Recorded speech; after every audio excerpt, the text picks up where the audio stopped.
योभन्दा अगाडिको क्लासमा हामीहरूले एकाउन्टिङ फर मेटेरियलको बेसिक कन्सेप्ट यो च्याप्टरसित जोडिएका फर्मुलाहरूको साथसाथै फाइनल एक्जाममा सोधिएका केही न्युमेरिकल प्रब्लमहरूलाई सल्भ गर्न सिकेका थियौँ। आजको क्लासमा हामीहरू फेरि एकपटक यही च्याप्टर यानि कि एकाउन्टिङ फर मेटेरियलबाट फाइनल एक्जाममा सोधिएका अतिरिक्त न्युमेरिकल प्रब्लमलाई सल्भ गरेर यो च्याप्टरलाई अझ विस्तृत रूपमा बुझ्ने कोसिस गर्नेछौँ। योभन्दा अगाडिको क्लासमा हामीहरूले 2068 क्वेसन नम्बर 5 सम्मका प्रब्लमहरूलाई सल्भ गर्न सिकेका थियौँ। आजको क्लासमा चाहिँ हामीहरू 2067 क्वेसन नम्बर 5 अरदेखि उँधोका प्रब्लमहरूलाई सल्भ गर्दै जान्छौँ। यो प्रब्लम पनि विगतका क्लासेसहरू जस्तै सजिला प्याटर्नका प्रब्लमहरू दिएका छन्, सबैले एकैचोटिमा बुझिहाल्नुहुन्छ ल, केही छैन यो कति सजिला छन्। सबैभन्दा पहिले म यहाँनिर लेखिदिन्छु ल, साल कतिमा आएको हो भनेर। 2067 मा आएको रहेछ। क्वेसन नम्बर 5 अरमा दिएको रहेछ। जे दिएको छ इन्फर्मेसन पहिले हामीहरू गिभन तानिदिइहालौँ। गिभन तानिसकेपछि भरे हामीहरूलाई गर्न पनि सजिलो हुन्छ क्या। क्वेसनले के भनेको छ भने अ फ्याक्ट्री बाई भन्दैछ ल। A factory by certain component ₹8 per unit भनेको कुनै एउटा फ्याक्ट्रीले सर्टेन कम्पोनेन्ट केही कम्पोनेन्टहरू 40 रुपियाँको टाका दरले किनेको रहेछ क्या। 40 रुपियाँ प्रति युनिटका दरले किनेको रहेछ होइन। कस्ट प्राइस पर युनिट भयो क्या, किनभने ₹40 पर युनिट भन्दैछ नि त। यसलाई कस्ट प्राइस पर युनिट अथवा पर्चेजिङ प्राइस पर युनिट भनेर भन्दा पनि भइहाल्यो। Purchasing price per unit, purchasing price per unit भनेको पर्चेजिङ प्राइस पर युनिट। कहिलेकाहीँ चाहिँ पर्चेजिङ प्राइस पर केजी भनेर लेख्नुपर्ने पनि हुन्छ ल। अहिले यहाँनिर कस्ट पर युनिट भनेर लेख्दा पनि हुन्थ्यो, सीपीयू भनेर लेख्दा पनि हुन्थ्यो। दिएको छ हामीलाई पर्चेजिङ प्राइस पर युनिट ₹40 दिएको रहेछ। 40 को 40 भइहाल्यो। त्यहाँभन्दा पछाडि total amount needed of component are 5000 unit भनेको छ नि। टोटल एनुअल रहेछ ल, एमाउन्ट भन्न थालेँ मैले, एनुअललाई पनि एमाउन्ट देख्न थालिसकेँ। टोटल एनुअल निड भनेको रहेछ नि, वर्षमा आवश्यकता चाहिँ कति पर्दो रहेछ, कति कम्पोनेन्ट 5000 युनिटको आवश्यक पर्दो रहेछ। यसरी एक वर्षमा परेको आवश्यकतालाई एनुअल रिक्वायरमेन्ट भनिन्छ अथवा यसलाई एनुअल निड भनेर लेख्दा पनि हुन्छ ल। दुइटै भनेको एउटै हो। एनुअल रिक्वायरमेन्ट भन्नु र एनुअल निड भन्नु एउटै हो। रिक्वायरमेन्ट भनेको पनि आवश्यकता, निड भनेको पनि आवश्यकता। ए भनेको कति दिएको रहेछ हामीलाई 5000 युनिट भनेर दिएको रहेछ होइन। त्यहाँभन्दा पछाडि carrying cost of inventory 10% per annum भनेर दिएको रहेछ। क्यारिङ कस्ट भनेर दिएको रहेछ, व्यवस्थापन गर्न लाग्ने प्रति वर्षको क्यारिङ कस्ट। क्यारिङ कस्टलाई जहिले पनि सीले डिनोट गरिन्छ। कति दिएको छ हामीलाई क्यारिङ कस्ट 10% पर एनम भनेर दिएको रहेछ। यसरी पर्सेन्टेजमा क्यारिङ कस्ट दियो भने जहिले पनि हामीले यो कस्ट पर युनिट दिएको छ नि हो, यहाँबाट निकाल्नुपर्ने हुन्छ ल। 10% अफ 40 ल। 40 को 10% कति आउँछ यहाँनिर ₹4 आउँदो रहेछ ल। 4 रुपियाँ चाहिँ हामीहरूको के रहेछ, क्यारिङ कस्ट रहेछ। त्यहाँभन्दा पछाडि अर्डरिङ कस्ट ₹100 पर अर्डर भनेर दिएको छ। अर्डरिङ कस्ट पनि दिएको छ, प्रत्येकचोटि अर्डर गर्दाखेरि लाग्ने खर्च अर्डरिङ कस्ट। अर्डरिङ कस्टलाई केले डिनोट गरिन्छ, ओले डिनोट गरिन्छ। अर्डरिङ कस्ट हामीलाई दिएको रहेछ कति, जम्मा 100 रुपियाँ दिएको रहेछ। र यसको आधारमा हामीलाई के गर्नु भन्दैछ भने if the factory order 5000 unit, यदि फ्याक्ट्रीले 5000 युनिट अर्डर गर्यो भने एट अ टाइम भनेको एकैचोटिमा उसलाई एक वर्षमा चाहिएको हो 5000। अघि हामीले यहाँनिर एनुअल रिक्वायरमेन्ट भनेर एनुअल निड भनेर एले डिनोट गरेका थियौँ नि 5000। एक वर्षमा चाहिएको 5000 परिमाण चाहिँ इफ अ फ्याक्ट्री अर्डर, उसले 5000 युनिटै अर्डर गर्यो एट अ टाइम भनेको एकैचोटिमा 5000 युनिट अर्डर गर्यो भने the factory will get a 4% discount from the supplier भनेको छ क्या। सप्लायरबाट 4% उसले छुट पाउँछ अरे भन्दैछ। उसलाई चाहिएको जति, यो एक वर्षमा चाहिएको जति 5000मा 5000 एकैचोटि खरिद गर्यो भनेदेखि उसले सप्लायरबाट, जोबाट सामान किनेर ल्याउँदैछ हो त्यो पक्षबाट 4% डिस्काउन्ट पाउँछ अरे भन्दैछ। योभन्दा अगाडिको क्लासमा पनि हामीले यस्तो खालको प्रब्लम त सल्भ गरेका थियौँ होइन। त्यो क्वेसनमा के भनेको हुन्थ्यो भने यो कुनै पनि फ्याक्ट्रीलाई 5000 आवश्यक परेको छ अथवा एक वर्षमा 10000 आवश्यकता छ, एनुअल रिक्वायरमेन्ट 20000 छ, 30000 छ, हो यस्तै इन्फर्मेसन दिएको हुन्थ्यो। मानिलिउँ एनुअल रिक्वायरमेन्ट 20000 मध्ये एकैचोटिमा 5000 अथवा 10000 खरिद गर्यो भने यति % चाहिँ छुट सप्लायरले दिन्छ भन्ने खालको क्वेसन पनि हामीले गरेको थियो। तर यो क्वेसनमा चाहिँ के भनेको छ भने एक वर्षमा फ्याक्ट्रीलाई चाहिने 5000 हो, 5000 मध्ये 5000 एट अ टाइम एकैचोटिमा खरिद गर्यो भने the factory will get a 4% discount from supplier भनेको छ। सप्लायरबाट 4% डिस्काउन्ट पाउँछ भन्दैछ क्या। अनि the discount policy does not affect the inventory carrying cost भनेको छ। क्यारिङ कस्टलाई चाहिँ अफेक्ट पार्दैन यो डिस्काउन्ट पोलिसीले भन्दैछ क्या। प्रायः जस्तो यो कहिल्यै पनि क्यारिङ कस्टलाई डिस्काउन्ट पोलिसीले अफेक्ट चाहिँ पारेको हुँदैन। ल किनेर ल्याउँदाखेरि पाएको छुट हो नि त। क्यारिङ कस्ट भनेको त सामानलाई व्यवस्थापन गर्दाखेरि गोदाममा थन्क्याउँदाखेरि लागेको विभिन्न व्यवस्थापन सम्बन्धी खर्च नि क्यारिङ कस्ट हामीले मान्नुपर्ने हुन्छ यहाँनिर हैन।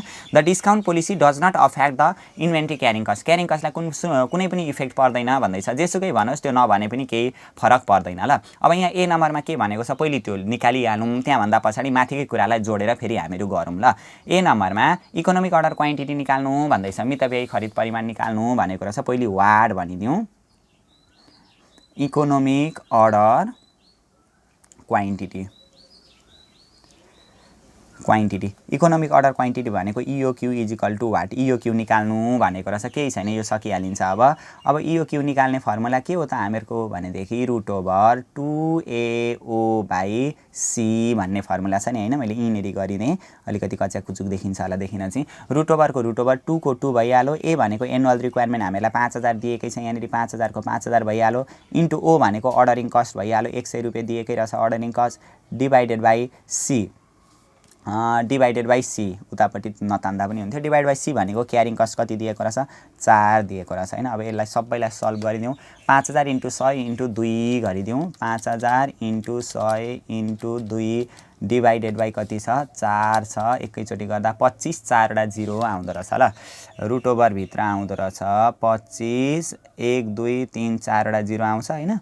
25 भनेको 5 बाहिर निस्किहाल्यो, 4 वटा 0 बाहिर निस्किँदा 2टा 0 हुन्छ, यो युनिट रहेछ। ल इकोनोमिक अर्डर क्वान्टिटी भनेको मितव्ययी खरिद परिमाण चाहिँ जम्मा कति रहेछ, 500 युनिट रहेछ भनेर एउटा एन्सर हामीले निकालिसक्यौँ हैन। यहाँनिर एउटा आइहाल्यो। अब एडभाइस हामीले सल्लाह दिनु अरे क्या, whether the discount can be accepted भनेको छ। यो जुन अघि डिस्काउन्ट पाइन्छ भन्ने जुन कन्डिसन दिएको छ नि, त्यो हामीहरू डिस्काउन्ट चाहिँ एक्सेप्ट गर्छौँ अरे त, छुट लिन्छौँ अरे त। छुट लिनको लागि त हामीले एकैचोटि 5000 युनिट खरिद गरेर ल्याउनु पर्ने हुन्छ। अब यसरी हामीहरूलाई क्वेसनले नि, हामीले योभन्दा अगाडिकै क्लासमा पनि के डिस्कस गरेका थियौँ भनेदेखि यदि हामीहरूलाई क्वेसनले डिस्काउन्ट दिएर हैन, डिस्काउन्ट दिएको छ भने त्यो स्पेशल अफर अन्तर्गत जान्छ।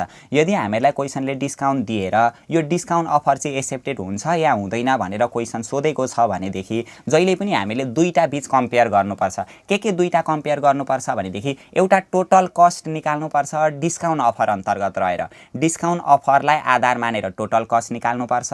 अर्को टोटल कस्ट भनेको total cost of economic order quantity निकाल्नुपर्छ क्या, अन्डर अप्टिमल पर्चेजिङ पोलिसी अन्तर्गत रहेर टोटल कस्ट निकाल्नु पर्ने हुन्छ। यो कुरा हामीले अगाडिको क्लासमा पनि डिस्कस गरेका थियौँ। यदि अगाडिको क्लासमा अझै हामीले बुझेका छैनौँ भनेदेखि के बुझिराख्नुपर्छ भनेदेखि यदि हामीलाई क्वेसनले डिस्काउन्ट दिएर यो डिस्काउन्ट एक्सेप्टेड हुन्छ कि हुँदैन भनेर सोधेको छ, यदि क्वेसन त्यो प्याटर्नमा आएको छ भने जहिले पनि दुईटा कुराको टोटल कस्ट निकाल्नुपर्छ। एउटा टोटल कस्ट डिस्काउन्ट अफर अन्तर्गत, डिस्काउन्ट अफरलाई स्पेशल अफर पनि भनिन्छ, डिस्काउन्ट अफर अन्तर्गत रहेर टोटल कस्ट निकाल्नुपर्छ। अर्को अप्टिमल पर्चेजिङ पोलिसी अन्तर्गत रहेर टोटल कस्ट निकाल्नुपर्ने हुन्छ। यो फर्मुला म एकचोटि फेरि सेयर पनि गरिदिन्छु ल, किनभने देख्यो भने दृश्य माध्यमबाट माइन्डलाई मेमोराइज गर्न अझै धेरै सजिलो पनि हुन्छ।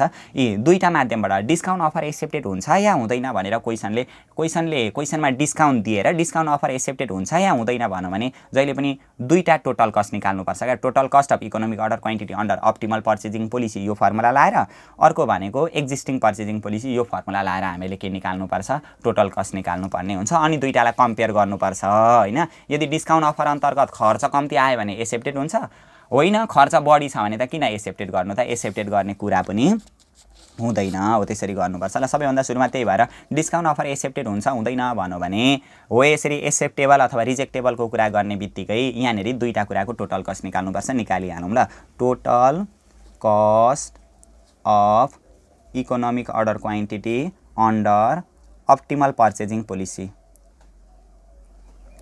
अप्टिमल पर्चेजिङ पोलिसी, यसलाई चाहिँ अप्टिमल पर्चेजिङ पोलिसी अन्तर्गत क्या मितव्ययी खरिद परिमाण अन्तर्गतको टोटल कस्ट भनिन्छ हैन। अर्को जुन त्यो डिस्काउन्ट अफर छ नि त्यसलाई स्पेशल अफर पनि भनिन्छ, अनि एक्जिस्टिङ पर्चेजिङ पोलिसी पनि भनिन्छ। ल total cost under existing purchasing policy पनि भनिन्छ त्यो अर्को पाटोलाई चाहिँ। यहाँनिर total cost of economic order quantity under optimal purchasing policy निकाल्ने हामीहरूको फर्मुला अघि के भनेका थियौँ हामीले, रुट ओभर 2AOC गरेर हामीले सुरुमा निकाल्नुपर्ने हुन्छ। रुट ओभरको रुट ओभर भइहाल्यो, 2 को 2 भइहाल्यो, ए भनेको एनुअल रिक्वायरमेन्ट यहाँ हामीलाई 5000 दिएकै छ, 5000 को 5000 भइहाल्यो, ओ भनेको अर्डरिङ कस्ट भइहाल्यो 100 रुपियाँ भइहाल्यो, इन्टु सी भनेको क्यारिङ कस्ट भइहाल्यो। क्यारिङ कस्ट हामीलाई 4 रुपियाँ दिएकै छ, हो यसरी निकालिदिने क्या, बिस्तारो निकाल्ने। यसमा केही समस्या हुँदैन क्या यस्तो च्याप्टरमा नि। हामीहरूले नि हिसाब त 100% सबै A to Z हामीहरू मिलाउन सकिहाल्छौँ हेरेकै भरमा पनि। 2 × 5000 × 100 × 4, 2 × 5000 × 100 × 4 गर्दाखेरि जम्मा 4 1 2 3 4 5 6वटा जिरो आउँदो रहेछ। 4 1 2 3 4 5 6वटा जिरो। ल गर्दाखेरि 4 रुट बाहिर आउँदा 2 हुन्छ, 6वटा जिरो बाहिर आउँदा कतिवटा जिरो हुन्छ, 3वटा जिरो। यति हामीहरूको के भयो, युनिट भयो। यसलाई total cost of economic order quantity under optimal purchasing policy. यो त हामीलाई क्वेसनले निकाल्नु भनेको थिएन। हामीलाई त क्वेसनले के मात्रै भन्दै थियो भने डिस्काउन्ट अफर एक्सेप्टेड हुन्छ कि हुँदैन भनेर मात्रै सोध्दै थियो। डिस्काउन्ट अफर एक्सेप्टेड हुन्छ कि हुँदैन भनेर निकाल्नको लागि जहिल्यै पनि दुईटा कुराको टोटल कस्ट निकाल्नु पर्दो रहेछ। एउटा अप्टिमल पर्चेजिङ पोलिसी अन्तर्गत रहेर, अर्को चाहिँ डिस्काउन्ट अफर यानि कि स्पेसियल अफर, त्यसलाई चाहिँ एक्जिस्टिङ पर्चेजिङ पोलिसी भनिन्छ। ल अब त्यो पनि निकालिदिइहालौँ। टोटल कस्ट अन्डर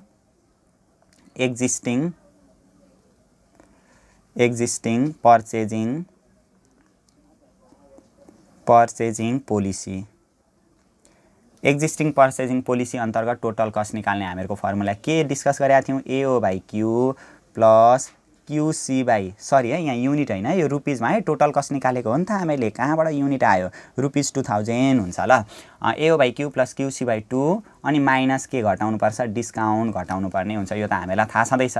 ए भनेको एनुअल रिक्वायरमेन्ट, जुन हामीलाई क्वेसनमा दिएको छ। एनुअल रिक्वायरमेन्ट कति दिएको छ, 5000 दिएकै छ, 5000 को 5000 भइहाल्यो। अनि ओ भनेको अर्डरिङ कस्ट भनेको 100 दिएकै छ। क्यू भनेको अर्डर साइज क्या, क्यू भनेको चाहिँ एकचोटिमा हामीहरू जति खरिद गरेर ल्याउँछौँ त्यही नै क्यू हो क्या। क्वेसनले के भनेको छ, हामीहरूको सप्लायरले हामीलाई कस्तो अफर दिएको छ भने एकैचोटिमा यदि if the factory order 5000 unit at a time, order size क्या, एकैचोटिमा 5000 अर्डर गऱ्यो भने एट अ टाइम एकचोटिमा, the factory will get 4% discount, 4% discount दिन्छ। तर एकैचोटिमा 5000 युनिट चाहिँ अर्डर गर्नु पर्यो, त्यसलाई भनिन्छ अर्डर साइज क्यू भनिन्छ क्या। 5000 रहेछ। कोही बेला चाहिँ हामीलाई एनुअल रिक्वायरमेन्ट 5000 दिएको हुन्छ, 5000 मध्ये यो फ्याक्ट्रीले 2000 एकैचोटि अर्डर गर्यो भनेदेखि 80% डिस्काउन्ट दिने भनिदिन्छ क्या। त्यतिखेर चाहिँ अर्डर साइज 2000 हुने हो। अहिले चाहिँ 5 मा 5 भयो। ल 5/5 प्लस क्वान्टिटी भनेको कति अर्डर गरेर ल्याउनु पर्यो, त्यही 5000। सी भनेको क्यारिङ कस्ट 4 दिएकै छ होइन, आएकै छ, डिभाइड बाई 2 को 2 भइहाल्यो। माइनस डिस्काउन्ट कसरी निकालिन्छ, एक वर्षमा कति खरिद गरेको, कति रुपियाँ गोटाका दरले खरिद गरेको, अनि कति डिस्काउन्ट दिएको छ त, हो त्यो डिस्काउन्ट पर्सेन्ट गर्ने बित्तिकै हामीहरूको डिस्काउन्ट एमाउन्ट निस्किन्छ। ल यतापट्टि यो डिस्काउन्ट भनेको एमाउन्ट हो है, पर्सेन्टेज मात्रै राख्न पाइँदैन। तोकेरै एमाउन्ट दिएको छ भने त यो महाभारत गरिराख्नु पर्दैन, यो नाटकहरू देखाइराख्नु पर्दैन। डाइरेक्ट डिस्काउन्ट एमाउन्ट 2000 अथवा 5000 भनौँ भने अस्ति एउटा क्वेसनमा हामीले गरेको थियो, त्यति नै राख्दा हुन्थ्यो। तर अहिले यस्तो भनेको छैन भने पर्सेन्टेजमा दियो भने यसरी निकाल्नुपर्छ। ल गर्दा 5000 काट्यो, बाँकी रह्यो 100 रह्यो। अनि प्लस 2 ले 4 लाई 2 खेप काट्यो, 5 दुना 10000 आयो, यहाँ 10000 आइहाल्यो होइन। अनि फेरि माइनस ए भनेको एनुअल रिक्वायरमेन्ट 5000, PPPU भनेको पर्चेज प्राइस पर युनिट 40 रुपियाँ गोटाका दरले किनेर ल्याएको छ यहाँनिर जम्मा होइन, अघि नै हामीले गिभन तान्यौँ। इन्टु डिस्काउन्ट भनेको कति पर्सेन्ट छुट दिन्छ भनेको छ, डिस्काउन्ट 4% डिस्काउन्ट पाउँछ भन्दैछ क्या। 4% पर्सेन्ट हटाउन 100 ले भागा गर्ने। ल यो त हामीहरू सबैलाई थाहा छँदैछ। 10000 मा 100 जोड्दा 10100 भइहाल्यो। माइनस यहाँ कति हुन्छ, 4 पंचे 2 लाख रुपियाँ आउँछ। 2 लाखको 4% कति हुन्छ, 4 दुना 8000 आउँछ, 8000 रुपियाँ आउँछ होला होइन। यहाँ आयो 8000 रुपियाँ आयो। ल गर्दाखेरि कति हुन्छ, 2100 रुपियाँ हुँदो रहेछ। यो चाहिँ रुपिज 2100 हुँदो रहेछ। ल यसरी हामीले टोटल कस्ट निकाल्यौँ होइन। 2100 रुपियाँ एउटा आयो, एउटा 2000। अब यो क्वेसनले के भनेको छ, advise whether the discount can be accepted, यो डिस्काउन्ट अफर चाहिँ हामीहरू एक्सेप्टेड गर्छौँ अरे त भन्दैछ क्या। डिस्काउन्ट एक्सेप्टेड गर्छौँ, त्यो सप्लायरले भनेको मानेर। सप्लायरले त के भनेको थियो भने एकैचोटि 5000 किनेर लगिस् भने त तँलाई म 4% को डिस्काउन्ट दिन्छु भनेर एउटा प्रलोभन जस्तो देखाएको थियो क्या। तर यो हामीहरू मान्ने रहेन रहेछौँ, किनभने डिस्काउन्ट लिउँ भने त्यसको लागत त अझै पो बढी हुँदो रहेछ त, 2100 रुपियाँ आउँदो रहेछ खर्च होइन। त्यही भएर यो डिस्काउन्ट अफर चाहिँ एक्सेप्टेड हुँदैन भनेर लेख्नु पर्यो क्या। Discount offer is not acceptable भनेर लेखिदिने भइहाल्छ। त्यति लेख्दा भइ पनि हाल्छ, अलिकति बढाएरै लेख्यौँ भने पनि केही फरक पर्दैन। Discount offer is not acceptable because, किन त, because total cost under discount offer discount offer is higher than by rupees कतिले हायर छ त total cost of optimal purchasing पोलिसीमा 2000 छ हैन यहाँनेरि कति आयो 2100 हायर बाई रुपिज 100 100ले बढी छ हैन 2000 र 2100 हुनु भनेको 100ले बढी हुनु हो नि त अथवा यहाँनेरि देखाइदिँदा पनि हुन्छ 2100 minus 2000 is equal to rupees that is rupees 100 भनेर देखाइदिँदा पनि हुन्छ ल हो यसरी हामीहरूले गर्न सक्छौं हैन अब अर्को प्रब्लममा पनि जाम ल अब एक दुईवटा प्रब्लम गरिहालौं सकिहाल्छौं अब एक दुईवटा क्लासेस लाएर यो च्याप्टर सकिसकेपछि हामीहरू एकाउन्टिङ फर लेबर तिर थालिहाल्छौं हैन एकाउन्टिङ फर लेबर जति सजिलो च्याप्टर यो विश्वब्रह्माण्डमा पढेर पाइदैन क्या त्यति सजिलो रहेको छ Halsey plan Rowan plan Gantt task plan Taylor plan भनेर हामीहरूले पढ्नु पर्ने हुन्छ त्यहाँनेरि हैन केही नै छैन कति सजिलो छ अब अर्को क्वेशनमा जाम ल अहिले हामीले गर्यौं 2067 को गर्यौं अब हामीहरू जान्छौं 2066 क्वेशन नम्बर 5 और मा जान्छौं ल के दिएको छ पहिले म माथि लेखिदिइहाल्छु नम्बर 2066 क्वेशन नम्बर 5 और मा दिएको रहेछ के दिएको छ हेरौं ल पहिले गिवन तान दिने दिएको कुरालाई गिवन तानिसकेपछि त हामीहरू सकिहाल्छौं ABC manufacturing company buy its annual requirement of 18,000 unit in a 3 instalment अब यस्तो कुरा पनि आयो यहाँनेरि ABC manufacturing company buy its annual requirement 18,000 unit दिएको छ नि ल एनुअल रिक्वायरमेंट भयो यहाँनेरि एनुअल रिक्वायरमेन्टलाई केले डिनोट गरिन्छ ए ले डिनोट गरिन्छ कति युनिट दिएको रहेछ 18,000 युनिट दिएको रहेछ क्या एनुअल रिक्वायरमेन्ट भइहाल्यो इन अ 3 इन्स्टलमेन्ट भनेको 3 चोटीमा खरिद गरेर ल्याउँदो रहेछ क्या यो पनि लेखिदिने नम्बर अफ इन्स्टलमेन्ट नयाँ कुरा आउँदैछ यहाँ पनि नम्बर अफ इन्स्टलमेन्ट नम्बर भनेको एन हो नि त 3 टाइम्स क्या 3 चोटीमा खरिद गरेर ल्याउँदो रहेछ एनुअल रिक्वायरमेन्ट एक वर्षमा चाहिँ यो एबीसी मैन्युफैक्चरिंग कम्पनीलाई 18,000 चाहिँदो रहेछ हैन तर कति त्यो 18,000 एकैचोटी खरिद गरेर ल्याउँदो रहेन रहेछ क्या चाहिएको 18,000 युनिटमा जम्मा 3 वटा इन्स्टलमेन्ट गरेर 3 चोटीमा खरिद गरेर ल्याउँदो रहेछ भने एक चोटीमा चाहिँ कति ल्याउँदो रहेछ त यहाँबाट अर्डर साइज हामीहरू निकाल्न सक्छौं क्या जुन त्यो एक चोटीमा ल्याउने परिमाण हो नि त्यसलाई अर्डर साइज भनिन्छ जम्मा एक वर्षमा 18,000 त्यो एनुअल रिक्वायरमेन्टलाई एन ले भाग गर्यो भने जहिले पनि अर्डर साइज आउँछ क्या मतलब 18,000 डिवाइड बाइ 3 गर्यो भने जम्मा 6,000 युनिट आयो नि 6,000 युनिट हो यसो गर्यो भने के आउँछ हामीहरुको अर्डर साइज क्यू आउँछ भन्नुको मतलब एकचोटीमा 6,000 फेरि 6,000 फेरि 6,000 गरेर हो त्यसरी 3 चोटी ल्यायो भने चाहिँ 18,000 पुग्दो रहेछ भन्न खोजेको क्या त्यो चाहिएको 18,000 परिमाण एकैचोटी नगरेर 6,000 गरी 3 चोटी ल्याउँदो रहेछ भन्न खोज्दैछ क्या 3 वटा इन्स्टलमेन्टमा ल्याउँदो रहेछ भन्न खोजेको यसमा पनि कन्फ्युज नहोला हैन अनि के भन्दैछ यहाँनेरि भने यो पनि भयो इच युनिट कस्ट भनेको प्रत्येक युनिटलाई कति रुपैयाँ पर्दो रहेछ रि1 भनेको प्रति गोटा 1 का दरले भन्दैछ ल पर्चेज प्राइस पर युनिट भनौं नि हैन प्रत्येक युनिटलाई इच युनिट कस्ट ₹1 भन्दैछ क्या पर्चेज प्राइस पर युनिट भनेर लेख्दा हुन्छ अथवा कस्ट पर युनिट भनेर लेख्दा पनि हुन्छ पर्चेज प्राइस वर्षमा 18,000 ल्याउँदो रहेछ हैन त्यो 18,000 युनिट ल्याइसकेपछि मूल्य त चुकाउनु पर्यो कति रुपैयाँ त पर्चेज प्राइस पर युनिट रि1 भन्दैछ है प्रति गोटा 1 का दरले भन्न खोजेको रुपीज भनेर लेख्दिदा पनि भइहाल्यो अर्डरिङ कस्ट भनेको 25 रहेछ अर्डरिङ कस्ट भन्नु हैन प्रोक्युरमेन्ट कस्ट भन्नु cost of placing and receiving order भन्नु सेटअप कस्ट भन्नु यो चारवटा भनेको एउटै हो ल अर्डरिङ कस्ट दिएको रहेछ अर्डरिङ कस्टलाई ओ ले डिनोट गरिन्छ अर्डरिङ कस्ट हामीलाई दिएको छ कति अर्डरिङ कस्ट दिएको छ 25 रुपैयाँ अर्डरिङ कस्ट दिएको छ ₹25 भनेर यो पनि भइहाल्यो the inventory carrying cost is estimated 10% of unit cost carrying cost त केबाट गर्छौं भन्ने कुरा हामीलाई थाहा छँदैछ क्यारिङ कस्ट भनेको के हो सी हो क्या क्यारिङ कस्ट भनेको कति पर्सेन्ट दिएको रहेछ 10% दिएको रहेछ 10% के को हुन्छ 10% अफ जहिले पनि यो एक युनिटलाई जति परेको छ नि त्यसको हुन्छ क्या 1 रुपैयाँ 1 रुपैयाँको 10% कति हुन्छ 0.1 रुपैयाँ कहिलेकाहीँ चाहिँ हामीलाई मैले अस्ति पनि भनेको थिएँ यो क्यारिङ कस्ट 10% भनिदिन्छ तर यो 1 रुपैयाँ हो कि 5 रुपैयाँ हो कि 10 रुपैयाँ हो एक युनिटको लागत त्यो हामीलाई दिएको हुँदैन हो त्यस्तो भन्यो भने त्यो 10% चाहिँ एकै रुपैयाँको हुन्छ ल 1 रुपैयाँको 10% भनेर हामीले गर्नुपर्ने हुन्छ यस्तो पर्चेजिङ प्राइस पर युनिट हामीलाई दिएन भने 1 रुपैयाँ एजुम्सन मानेर हामीले त्यो 1 रुपैयाँबाट पर्सेन्टेज निकाल्नु पर्ने हुन्छ साथै यदि हामीलाई क्वेशनले इन्ट्रेस्टहरु इन्स्योरेन्सहरु रेन्टहरु दिएको छ भनेदेखि त्यो पनि हामीले ल्याएर यही क्यारिङ कस्टमा जोड्नु पर्ने हुन्छ ल मानिलियौ यहाँ अझै अतिरिक्त इन्ट्रेस्ट चाहिँ 2 रुपैयाँ भनेको भए प्लस 2 रुपैयाँ गरेर 2.10 गरेर क्यारिङ कस्ट हामीले निर्धारण गर्नुपर्ने हुन्थ्यो। ल अब के भन्नु, total cost of the existing purchasing policy भन्नु क्या। अब एक्जिस्टिङ पर्चेजिङ पोलिसीबाट निकाल्नु अरे, तोकेरै भन्नु, कति सजिलो बनाइदियो हेरौँ न। टोटल कस्ट निकाल्ने जम्मा दुईवटा तरिका छ, एउटा अप्टिमल पर्चेजिङ पोलिसी छ, अर्को एक्जिस्टिङ पर्चेजिङ पोलिसी भन्ने छ नि त। यहाँ हेरौँ, फेरि फर्मुला म सेयर गरिदिन्छु ल, तपाईँहरूलाई यो दृश्य माध्यमबाट जाँदाखेरि अझै बढी सजिलो हुन्छ ल, फोकस गर्नको लागि, सम्झिनको लागि, पछि पनि धेरै छिटो याद आउँछ। टोटल कस्ट निकाल्ने जम्मा दुई तरिका छ, एउटा छ अप्टिमल पर्चेजिङ पोलिसी भन्ने छ यो फर्मुला, अर्को चाहिँ एक्जिस्टिङ पर्चेजिङ पोलिसी हो, यो फर्मुला लाग्छ क्या, यो फर्मुला लाग्छ। डिस्काउन्ट दिएको थिएन भने यो लेख्नु पर्दैन क्या, उतापट्टिको लेखिराख्नु पर्दैन, यो क्वेसनमा डिस्काउन्ट छैन, तर तोकेरै एक्जिस्टिङ पर्चेजिङ पोलिसी भन्नु नि त। एक नम्बरमा के भनेको छ अरे, total cost under existing purchasing policy कि एट एक्जिस्टिङ पर्चेजिङ पोलिसी भनेको छ, जे भनेको छ त्यही लेखिदिन्छु ल म। Total cost of the existing purchasing policy, existing inventory policy भनेको रहेछ एउटै, एक्जिस्टिङ भन्ने बित्तिकै त्यही भयो ल।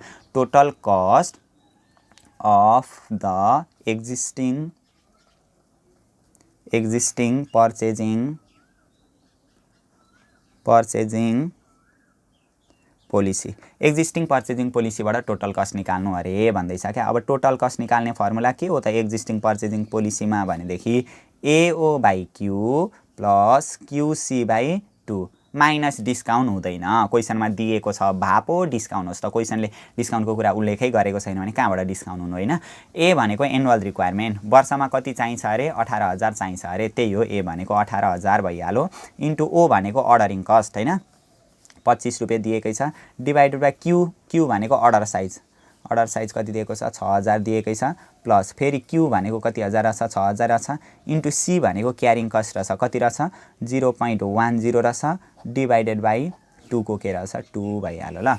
अब गरिदिउँ, यो 6,000ले 18,000लाई 3 चोटि काट्छ, त्यस्तो काट्छ, भाँच्छ, केही नभनिकन एकैचोटि मैले क्यालकुलेटरबाट निकाल्दिनँ। यहाँनिर 18,000 इन्टु 25, 18,000 इन्टु 25 अनि डिभाइडेड बाई 6,000 गर्दाखेरि 75 मात्रै आयो ल, 75 मात्रै आयो, जति आयो त्यति लेखिदिने, प्लस यहाँनिर कति आयो त, 6,000 इन्टु 0.10 होइन, 6,000 इन्टु 0.1 अनि डिभाइडेड बाई 2 गरिदिने ल, गर्दा 300 रुपियाँ आउँदो रहेछ, यहाँनिर 300 आयो। अब 75 र 300 जोड्दाखेरि जम्मा कति आउँछ, रुपिस 375 आयो ल, 375 रुपियाँ आयो हामीहरूको टोटल कस्ट। यो चाहिँ एक्जिस्टिङ पर्चेजिङ पोलिसी अन्तर्गत हो होइन।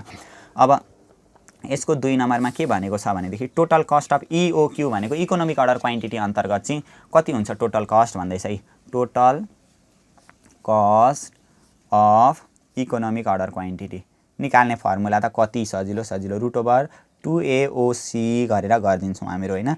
रुट ओभर 2 को 2 इन्टु ए भनेको एनुअल रिक्वायरमेन्ट 18,000 छँदैछ, ओ भनेको अर्डरिङ कस्ट कति दिएको छ हामीहरूलाई, अर्डरिङ कस्ट 25 दिएकै छ, 25 इन्टु सी भनेको क्यारिङ कस्ट भनेको 0.10 होइन, 0.10 गर्दाखेरि कति आउँछ, एक स्टेप तलतिर लेखिदिएँ ल मैले, कच्चा खुचुक हुन्छ फेरि एकै ठाउँमा गर्दा पनि। 18,000 इन्टु 2 36,000, 36,000 इन्टु 25 इन्टु 0.1 गर्दा 9, 4वटा 0, 9 1 2 3 4वटा 0 गर्दा कति आउँछ, 9 भनेको 3 को स्क्वायर, 2टा 0 बाहिर आइहाल्यो, द्याट इज रुपिस कति, रुपिस 300 भनेर लेखिदिने ल, यहाँनिर लेखिदिएँ मैले रुपिस बराबर भनेर लेखिदिने ल, 300 रुपियाँ आउँदो रहेछ भनेको एक्जिस्टिङ पर्चेजिङ पोलिसीमा 375 रुपियाँ खर्च आउँदो रहेछ होइन।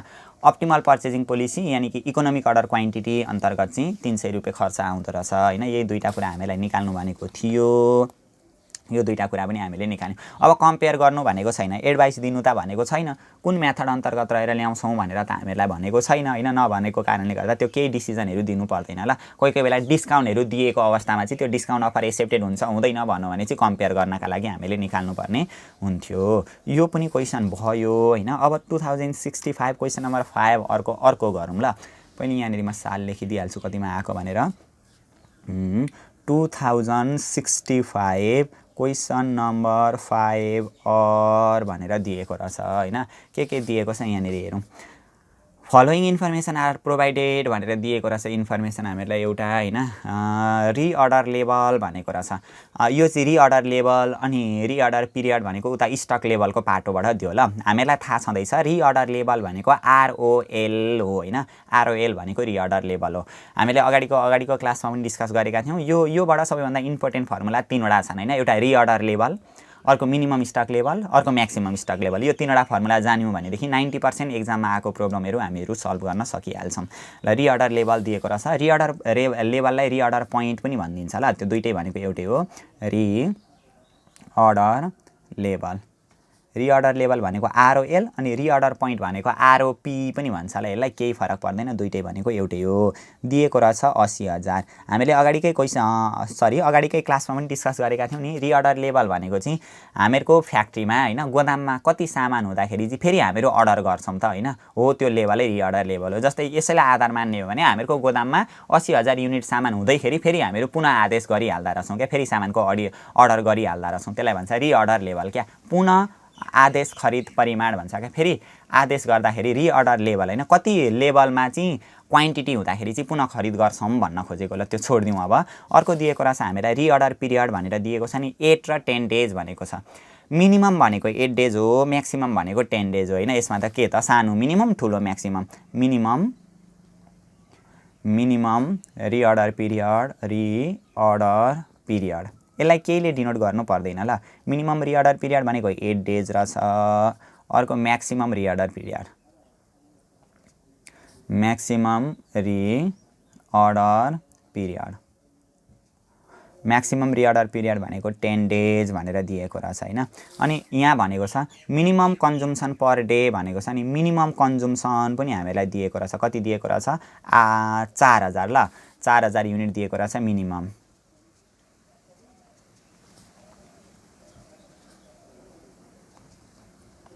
Minimum consumption is equal to 4,000 unit भनेर दिएको रहेछ यो पनि हामीहरूको भइहाल्यो र यसको आधारमा म्याक्सिमम कन्ज्युम्सन कति हुन्छ त्यो निकाल्नु भन्दैछ एउटा निकाल्नु भन्यो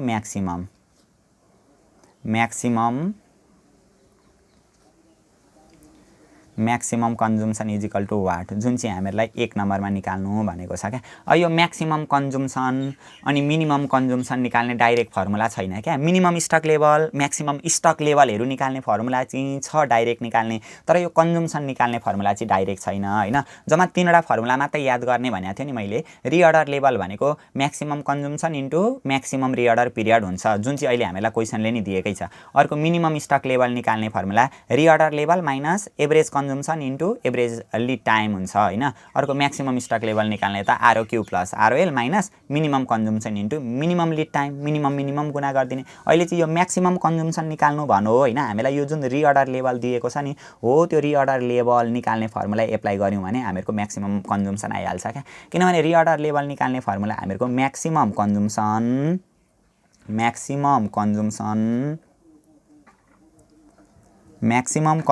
into maximum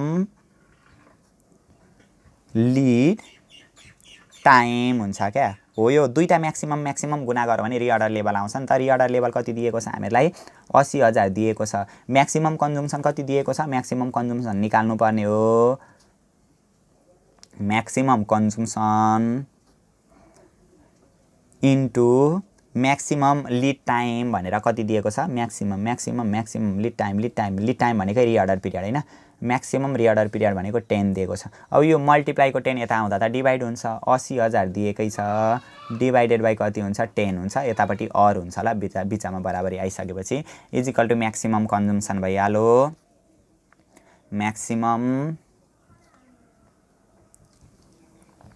maximum consumption therefore maximum consumption हाम्रो कति रहेछ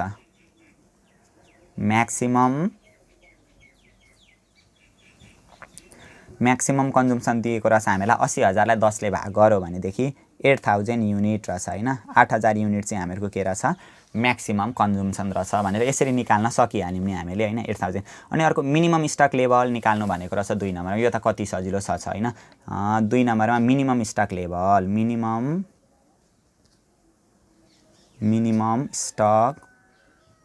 लेभल मिनिमम स्टक लेभल निकाल्नका लागि ROL रिअर्डर लेभलमा माइनस एभरेज कन्जम्सन र एभरेज लिड टाइम गुणा गरिन्थ्यो नि त। एभरेज कन्जम्सन CONS मात्रै लेखिदिएँ मैले into average lead time. Average lead time ल यति गर्ने बित्तिकै हामीहरूको के आइहाल्छ यहाँनिर मिनिमम स्टक लेभल आइहाल्छ क्या। रिअर्डर लेभल हामीहरूलाई थाहा छँदैछ। रिअर्डर लेभल त क्वेसनले नि दिएको छ 80,000 दिएकै छ 80,000 आइहाल्यो माइनस अब यो एभरेज कन्जम्सन र एभरेज लिड टाइम निकाल्नु पर्यो। एउटा निकाल्नु पर्यो हामीले एभरेज कन्जम्सनको एभरेज निकाल्नका लागि दुईटा कन्जम्सन जोडेर 2 ले भाग गरिदिने क्या। मिनिमम कन्जम्सन र मिनिमम कन्जम्सन 4,000 दिएको छ नि मिनिमम कन्जम्सन र म्याक्सिमम कन्जम्सन अहिले आएको छ नि 8,000 त्यो दुईटा जोडेर 2 ले भाग गर्यो भने हामीहरूको एभरेज कन्जम्सन आउँछ 8,4 ले 12,000 डिभाइडेड बाई 2 12,000 लाई 2 ले भाग गर्दा कति आउँछ 6,000 युनिट आउँछ क्या। 6,000 युनिट आइहाल्यो इन्टु अब एभरेज लिड टाइम पनि निकाल्नु पर्यो। लिड टाइमको एभरेज निकाल्नु पर्यो हैन। एभरेज लिड टाइमको एभरेज निकाल्नका लागि दुईटा लिड टाइम हुन्छ नि मिनिमम र म्याक्सिमम एउटा 8 र अर्को 10 दिएको छ नि 8 + 10 का मुनि कति हुन्छ 2 क्या। 10 8 ले कति हुन्छ 18 का मुनि 2 गर्दाखेरि कति आउँछ 9 डेज आउँदो रहेछ हैन। एभरेज औसत रूपमा चाहिँ यति आउँदो रहेछ 9 गरिदिने। अब यो गर्दाखेरि कति आउँछ त भन्दाखेरि 80,000 हैन। ROL भनेको रिअर्डर लेभल त 80,000 दिएको छ 80,000 भइहाल्यो माइनस 9 छका 54,000 भइहाल्यो हैन। 80 मा 54 घटाइदिँदाखेरि कति 26,000 80 माइनस 54 गर्दाखेरि 26,000 26,000 चाहिँ हामीहरूको के रहेछ मिनिमम स्टक लेभल रहेछ हैन। यसरी हामीहरू मिनिमम स्टक लेभल पनि पत्ता लगाउन सक्छौं हैन। अब यो त भयो हामीहरूको 2065 को प्रब्लम। यहाँनिर आएको प्रब्लमलाई हामीले गर्यौं यो पनि एन्सर पनि आयो।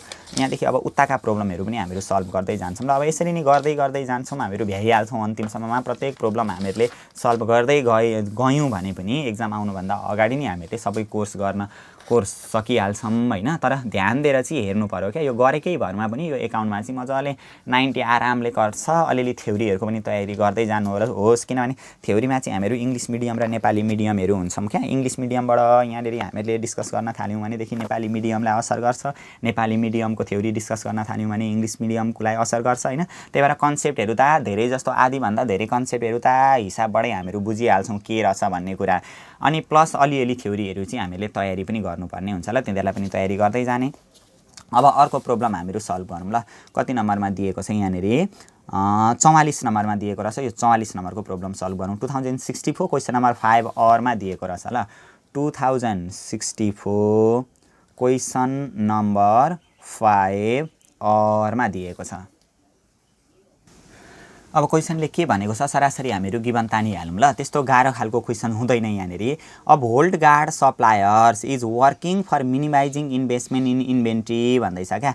अब होल्ड गार्डको सप्लायर चाहिँ काम गर्दैछ अरे मिनिमाइजिङ इन्भेस्टमेन्ट इन इन्भेन्ट्री भनेको मौजदातमा चाहिँ नि मिनिमाइज लगानी गर्नका लागि त्यस्तो काम गर्दैछ अरे भन्दैछ। यो हामीलाई चाहिँदैन यस्तो मुला कुरा।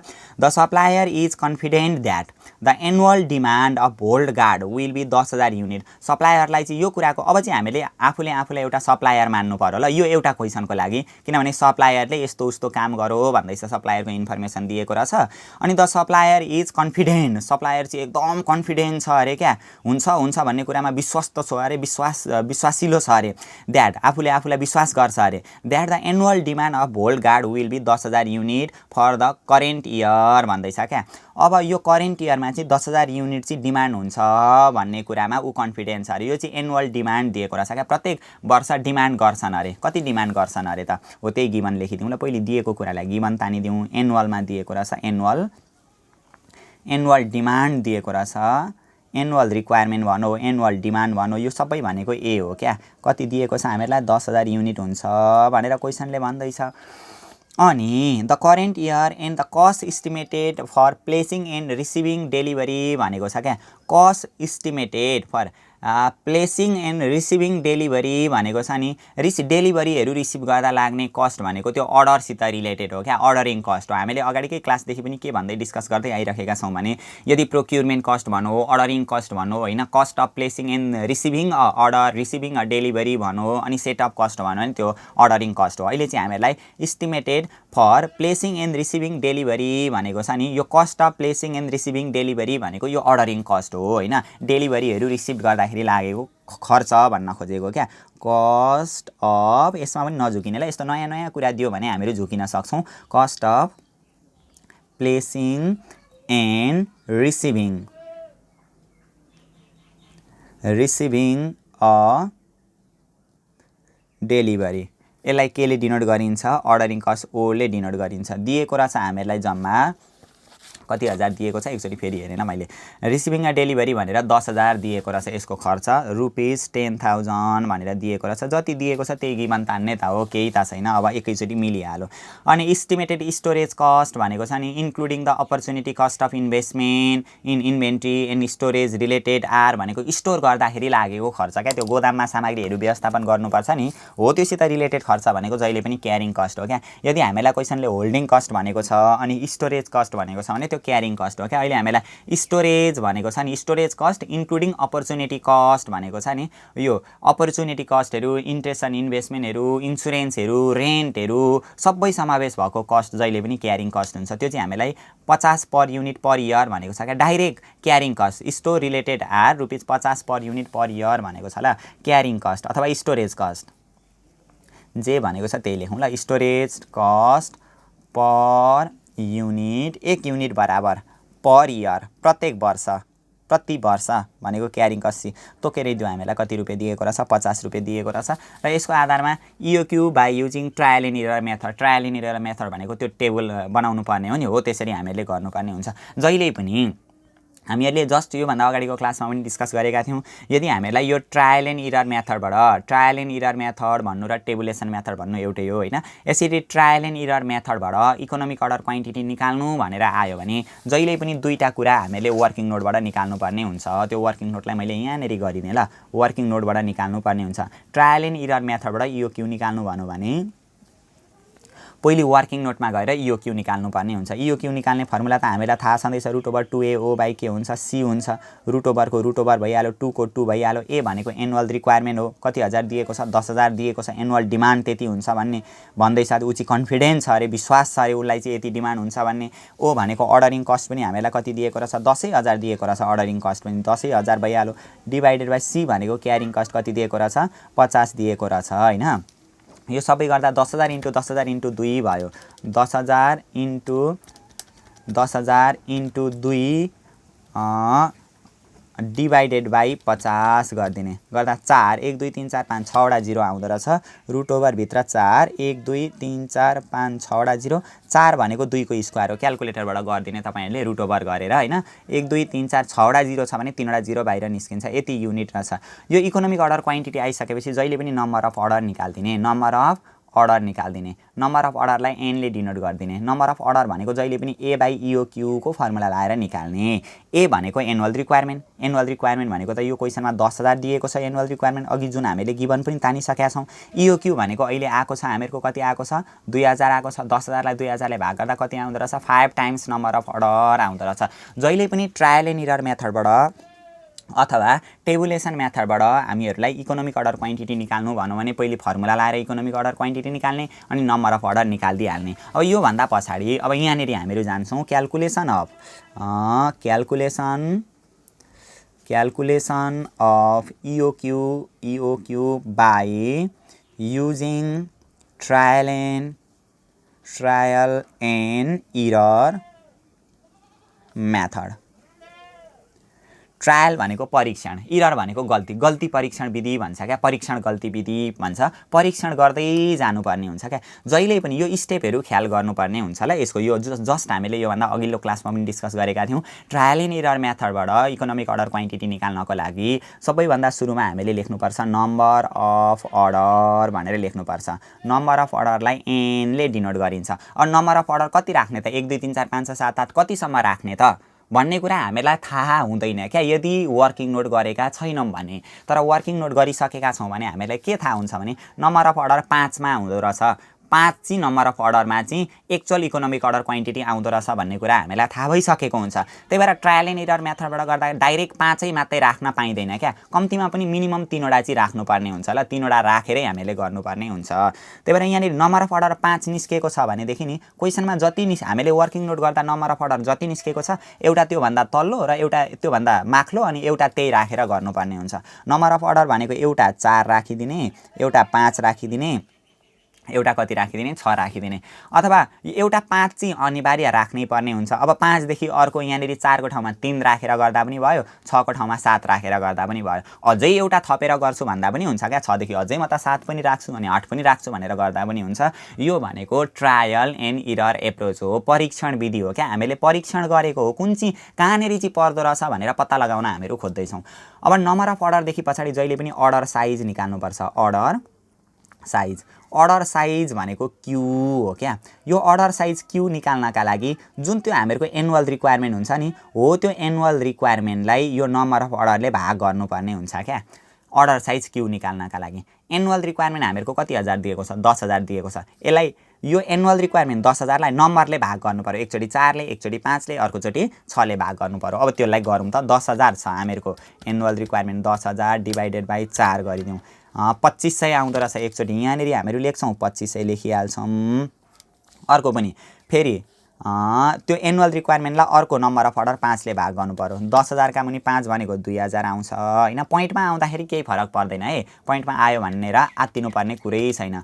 10,000 डिभाइडेड बाई कति गरिदिन्छौँ, 6 गरिदिन्छौँ, 1666.67 आउँदो रहेछ हैन, 1666.67। अब जब यो हामीले अर्डर साइज निकाल्छौँ नि ए बाई एन गरेर, अर्डर साइज भन्दा पछाडि एभरेज इन्भेन्ट्री निकाल्नु पर्यो ल। के निकाल्नु पर्दो रहेछ, एभरेज इन्भेन्ट्री। एभरेज इन्भेन्ट्री कसरी निकाल्ने त भनेदेखि यो जुन हामीहरूको क्यू छ नि, क्यू निकालेका छौँ नि हो, त्यो क्यूलाई 2ले भाग गर्यो भने हामीहरूको एभरेज इन्भेन्ट्री आउँछ। जति जति यो क्यू निकालेको छ नि प्रत्येकलाई 2ले भाग गर्दै जाने। 2500लाई 2ले भाग गर्दाखेरि 1250, 2000लाई 2ले भाग गर्दाखेरि 1000 आउँछ, 1666.67लाई 2ले भाग गर्दाखेरि हामीहरूको 833.33 आउँदो रहेछ, 833.33 आउँछ। अब जब हामीले यो एभरेज इन्भेन्ट्री निकालिसक्छौँ नि, एभरेज इन्भेन्ट्री पछाडि दुईवटा कुरा निकाल्नुपर्छ क्या। क्यारिङ कस्ट निकाल्नुपर्छ एउटा, अर्को अर्डरिङ कस्ट निकाल्नुपर्छ। अर्डरिङ कस्ट, यो क्यारिङ कस्ट र अर्डरिङ कस्ट दुईटालाई जोडो भने अनि हामीहरूको आउँछ टोटल कस्ट हो। यति हो यसको प्रोसेस जम्मा। अब क्यारिङ कस्ट निकाल्नका लागि यो जुन Q/2 आएको छ नि, Q/2 यहाँ जति जति आएको छ नि, Q/2लाई त्यसलाई सीले गुणा गर्यो भने क्यारिङ कस्ट आउँछ। अनि यो जुन अर्डरिङ कस्ट छ नि, अर्डरिङ कस्ट भनेको चाहिँ number into ordering cost, O N into O गर्यो भने अर्डरिङ कस्ट आउँछ। यो डिस्कस गर्छौँ। Q/2 इन्टु सी गर्यो भने क्यारिङ कस्ट आउँछ। Q/2 यहाँ जति जति आएको छ नि Q/2, यसलाई सीले गुणा गर्ने, 50ले गुणा गर्दै जाने प्रत्येकलाई। 1250 इन्टु 50, 1250 इन्टु 50 गर्दा 62,500, 62,500 आउँदो रहेछ। अर्को 1000 इन्टु 50 भनेको 50,000 आउँछ हैन। अर्को 833.33 इन्टु 50, 833.33 इन्टु 50 गर्दाखेरि आउँछ 41,666.5, 41,666.5 आउँदो रहेछ। अब अर्को यो अर्डरिङ कस्ट छ नि, अर्डरिङ कस्ट भनेको कतिचोटि अर्डर गरेको छ त्यही अनुसार लाग्दै जान्छ क्या। हामीलाई दिएको छ नि अर्डरिङ कस्ट भनेर दिएको छ नि, cost of placing and receiving a delivery भनेको छ भनेदेखि cost of placing and receiving a order, procurement cost, setup cost भनेको छ भने अर्डरिङ कस्ट हो। एकचोटि अर्डर गर्दाखेरि 10,000 लाग्छ अरे, माने कतिचोटि अर्डर गरेको छ त्यसलाई गुणा गर्दै जानु पर्यो। एकचोटि अर्डर गर्दा 10,000 हो भने 4 चोटि अर्डर गर्दा 10 चौको 40,000, 5 चोटि अर्डर गर्दा 10 पन्चे 50,000, 6 चोटि अर्डर गर्दा 10 छका 60,000 हो। यसरी अर्डरिङ कस्ट लाग्दो रहेछ, निकाल्नुपर्छ हैन। अब यो जुन क्यारिङ कस्ट र अर्डरिङ कस्ट छ नि, यो क्यारिङ कस्ट र अर्डरिङ कस्ट हो, यो दुईटा जोड्दाखेरि के आउँछ, टोटल कस्ट आउँछ क्या। क्यारिङ कस्ट र अर्डरिङ कस्ट। अब 62,500 मा 40,000 जोड्दा 1,02,500 होला यहाँनिर हैन। दुईटा जोड्नु पर्यो, दुईटा मात्रैलाई क्यारिङ र अर्डरिङ। 50-50ले 1,00,000 आउँछ यहाँनिर यसको कस्ट। यहाँनिर जोड्दाखेरि 60,000 मा 41,000 जोड्दाखेरि 1,01,666 कति आउँदो रहेछ, 5 आउँदो रहेछ हो। यसरी गर्नु पर्यो क्या। अब यहाँ हेरौँ त यहाँनिर खर्च कहाँनिर कम्ती छ यहाँ 1,02,500 छ यहाँ 1,01,666.5 छ यहाँनिर 1,00,000 मात्रै छ भने सबैभन्दा कम्ती खर्च भएको ठाउँ त यहाँनिर रहेछ नि त 1,00,000 रुपियाँ चाहिँ कम्ती खर्च रहेछ भने यसको सिधा माथि हेर्ने क्या यसको क्वान्टिटी कति छ 1,00,000 रुपियाँ खर्च भएकोको क्वान्टिटी कति छ त हामीहरूको यहाँनिर 2,000 क्वान्टिटी छ भने त्यही भएर इकोनोमिक अर्डर क्वान्टिटी के रहेछ 2,000 रहेछ जहाँनिर यो क्यारिङ कस्ट र अर्डरिङ कस्ट बराबरी हुन्छ नि क्यारिङ कस्ट र अर्डरिङ कस्ट बराबरी अरूतिर छ त क्यारिङ कस्ट र अर्डरिङ कस्ट बराबरी छैन जहाँनिर क्यारिङ कस्ट र अर्डरिङ कस्ट बराबरी हुन्छ त्यहाँनिर खर्च पनि कम्ती हुन्छ हो त्यो खर्च कम्ती भएको सिधाको यो जुन क्वान्टिटी छ यो क्वान्टिटी यो चाहिँ इकोनोमिक अर्डर क्वान्टिटी हुन्छ अनि अन्तिममा हामीले लेख्नुपर्ने हुन्छ सो त अघि हामीले फर्मुला पनि लाएर निकालेका थियौँ नि अब एन्सर मिल्यो कि मिलेन भन्ने कुरा यो वर्किङ नोटबाट पनि थाहा पाउन सक्यो नि त so the economic order quantity under trial and error approach is 2000 unit because of this level the carrying cost and ordering cost is equal दुईटै क्यारिङ कस्ट र अर्डरिङ कस्ट चाहिँ के छ इक्वल छ त्यो क्यारिङ कस्ट र ordering cost equal भएकै ठाउँमा के हुन्छ लोअर कस्ट हुन्छ क्या कम्ती खर्च आउँछ जहिले पनि अब यसरी नै हामीले लेख्नुपर्ने हुन्छ यसलाई so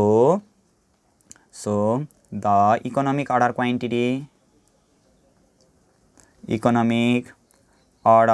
quantity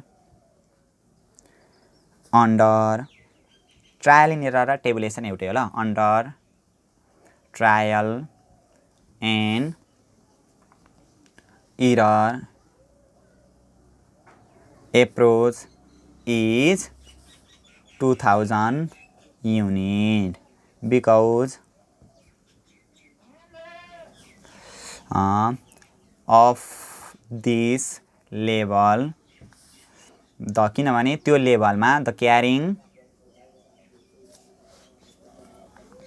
carrying cost and ordering cost are equal दुईटै के छ इक्वल छ हैन जहाँनेरि क्यारिङ कस्ट र अर्डरिङ कस्ट इक्वल हुन्छ हो त्यही माथिको त्यहाँनेरि कस्ट टोटल कस्ट पनि लोअर हुन्छ टोटल कस्ट कम्ती भएकै ठाउँको क्वान्टिटी खरिद गरेर ल्याउने हो नि त जुन चाहिँ 5 चोटि अर्डर गर्दाखेरि आउँदो रहेछ भन्न खोजेको होला यसरी हामीहरू यो पनि गर्न सक्छौं अब फेरि हामीहरू यो यसैत रिलेटेड अर्को पनि प्रब्लम गरौँ ल यहाँभन्दा तल दिएको जुन प्रब्लम छ त्यसलाई पनि सल्भ गरेर हामीहरू सिकिहालौँ त्यो पनि सजिलो प्रब्लम दिएको छ केही पनि छैन इन्फर्मेसन पहिले यहाँ म गिभन तानिहाल्छु ल यो अहिले हामीले गर्यौँ 2063 क्वेसन नम्बर 5 अरमा आएको रहेछ यो प्रब्लम 2063 क्वेसन नम्बर 5 अरमा दिएको रहेछ ल यो प्रब्लम ल यसलाई पनि अब गर्दै जाउँ हेर्दै जानुभयो भने पनि यो आफै मिलाइहाल्नुहुन्छ ल केही छैन यो कति सजिलो छ के भन्यो भने the normal consumption of material of an industry for 250 working days भनेको वर्षमा चाहिँ 250 एक वर्षमा 360 अथवा 365 दिन हुने हो हैन तर 360 अथवा 365 नै दिन काम गर्छ भन्ने त छैन नि त फ्याक्ट्रीमा पुरै वर्षैभरिको दिन काम गर्छ भन्ने पनि छैन कतिपय छुट्टीहरू हुन्छन् त्यही भएर यहाँनिर चाहिँ के भन्नु भने the normal consumption of material of an industry कुनै एउटा इन्डस्ट्रीको फर 250 वर्किङ डेज भनेको 250 दिन काम गर्दाखेरि चाहिँ नर्मल्ली रूपमा कति केजी चाहिन्छ अरे वर्षमा 250 दिन काम गर्दाखेरि 1,50,000 केजी चाहिन्छ अरे भन्दैछ ल त्यही भएर यसलाई मैले यहाँनिर गिभन तानिदिइहालेँ यो भनेको चाहिँ एनुअल कन्जम्सन हो ल एनुअल कन्जम्सन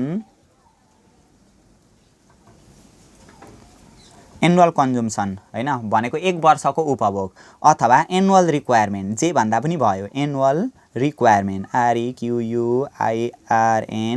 REQUIRNMENT रिक्वायरमेन्ट अथवा एनुअल निड जे भने पनि एउटै होला एनुअल निड फर कति दिनको लागि 250 वर्किङ WRKING वर्किङ डेज भनेर लेखिदिने क्या 250 दिनको लागि जम्मा कति चाहिँदो रहेछ 1,50,000 चाहिँदो रहेछ क्या 1,50,000 केजी चाहिँदो रहेछ ल 250 दिनको लागि अनि फेरि के भन्नु भने मिनिमम कन्जम्सन पर डे भन्यो भने यहाँनिर के भन्नु भने मिनिमम कन्जम्सन पर डे भनेको छ क्या मिनिमम क्या न्यूनतम एक दिनमा चाहिँ कम्तीमा कति चाहिँदो रहेछ 400 केजी चाहिँदो रहेछ ल प्रत्येक दिन मिनिमम कन्जम्सन पर डे भनेर त्यही लेखिदिँदा भइहाल्यो मिनिमम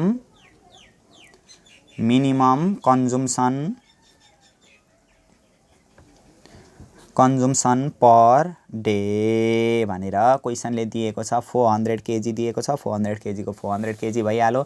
अनि यसभन्दा पछाडि the purchase period normally range from 6 days to 10 days भनेको छ क्या। पर्चेज पिरियड मिनिमम 6 डेज रहेछ, म्याक्सिमम 10 डेज रहेछ क्या। यतिको पिरियडमा चाहिँ के गर्दो रहेछ, पर्चेज गर्दो रहेछ। Minimum lead time, minimum lead time, minimum lead time हामीलाई दिएको रहेछ 6 डेज दिएको रहेछ।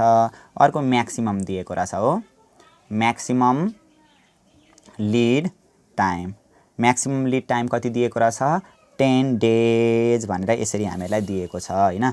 र यसको आधारमा के भनेको छ भनेदेखि यहाँनिर the level of safety stock भनेको छ नि। सेफ्टी स्टक हामीलाई दिएको रहेछ 2000 केजी। सेफ्टी स्टक भनेको चाहिँ जस्तै काम गर्दै जाँदा गोदाममा सामग्रीको अभाव नहोस् हैन, कहिलेकाहीँ सप्लायरले सामान सप्लाई गरिदिन्छ हो, त्यो ढिलो गरेको परिस्थितिमा पनि हामीहरूको फ्याक्ट्रीमा चाहिँ काम नरोकियोस् भनेर एउटा सेफ्टी स्टकको लेभल चाहिँ राखेको हुन्छ क्या। सुरक्षित परिमाण चाहिँ राखिराखेको हुन्छ, त्यसलाई नि सेफ्टी स्टक भनिन्छ। हो यो नयाँ कुरा आयो होला यहाँनिर।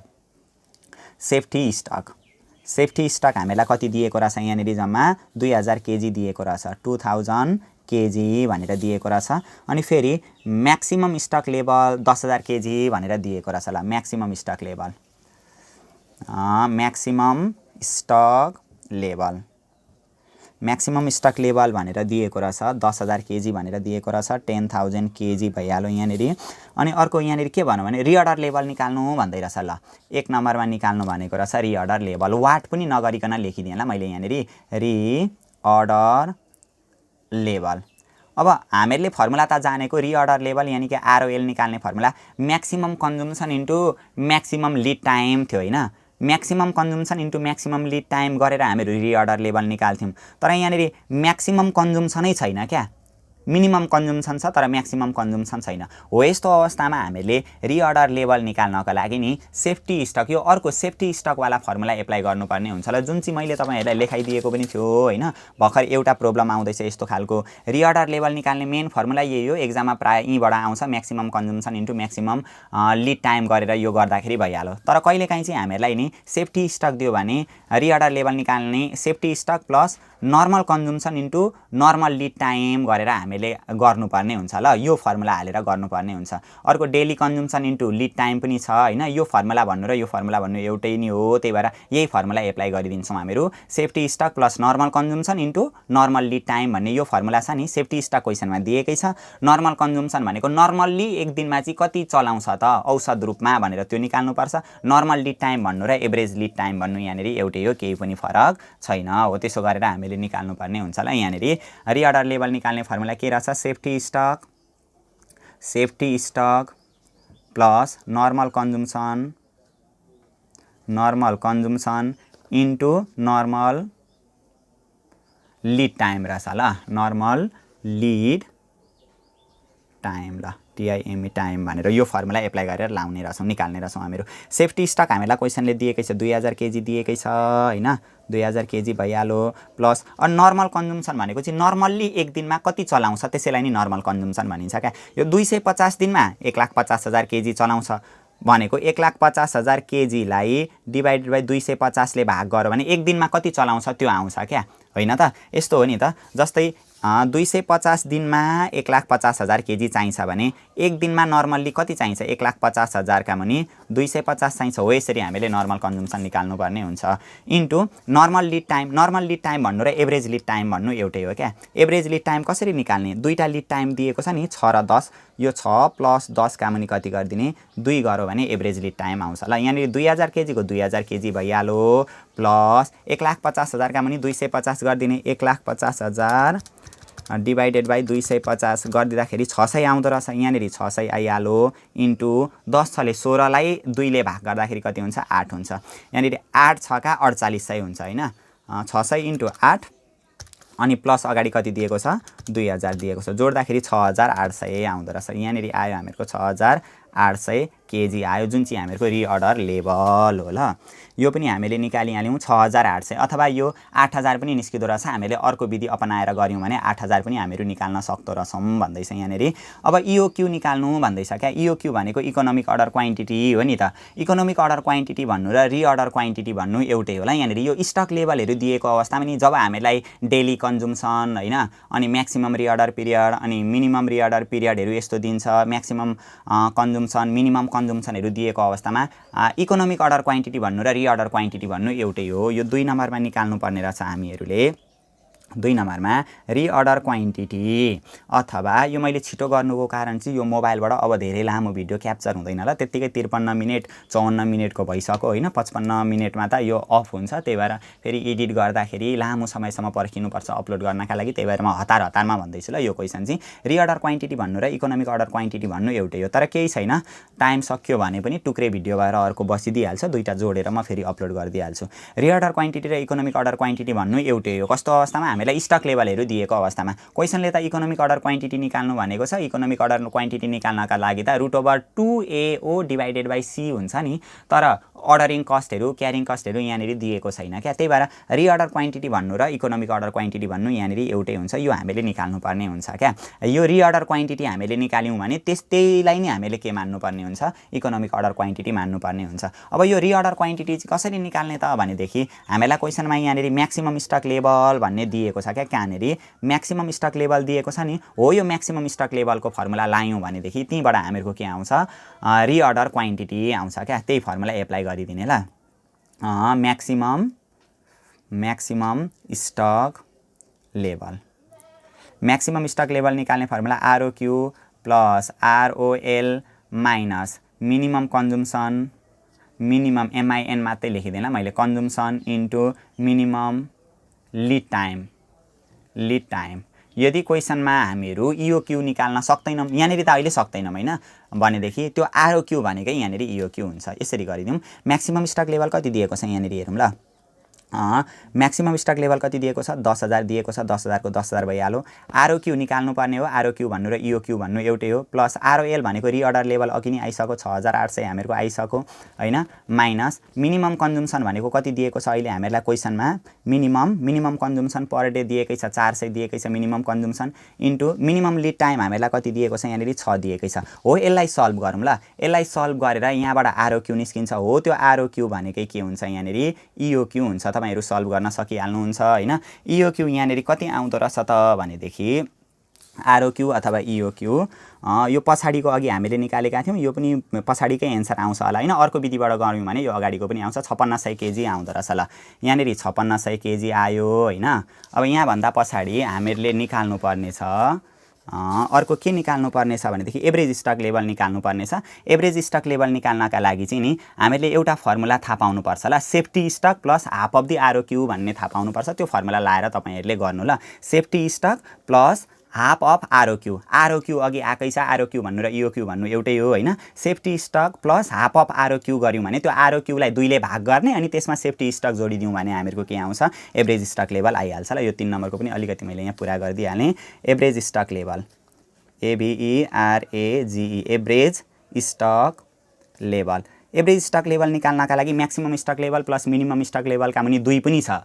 तर यहाँनिर मिनिमम स्टक लेभल क्वेसनले दिएको छैन। त्यही भएर एभरेज स्टक लेभल निकाल्नका लागि सेफ्टी स्टक प्लस अर्को फर्मुला हाफ इन्टु ROQ भन्ने छ। यो फर्मुला लाएर निकाल्नु होला तपाईहरुले हैन। सेफ्टी स्टक हामीलाई कति दिएको छ यो क्वेसनमा? सेफ्टी स्टक भनेर 2000 कि कति दिएको थियो? 2000 दिएको थियो होला। Plus half of the ROQ अथवा इओक्यू भन्नु एउटै हो। 5600 आएको थियो होला। 2000 को 2000 भइहाल्यो। प्लस 5600 लाई 2 ले भाग गर्दाखेरि कति आउँछ? त्यो गरेर जोडिदिनु भयो भने यसको एक्चुअल एन्सर आइहाल्छ ल। क्याल्कुलेटर पनि हतारको बेलामा कता पुग्छ 5600 का मुनि 2 गरिदिने गर्दाखेरि 2800 आउँदो रहेछ ल यहाँनेरि।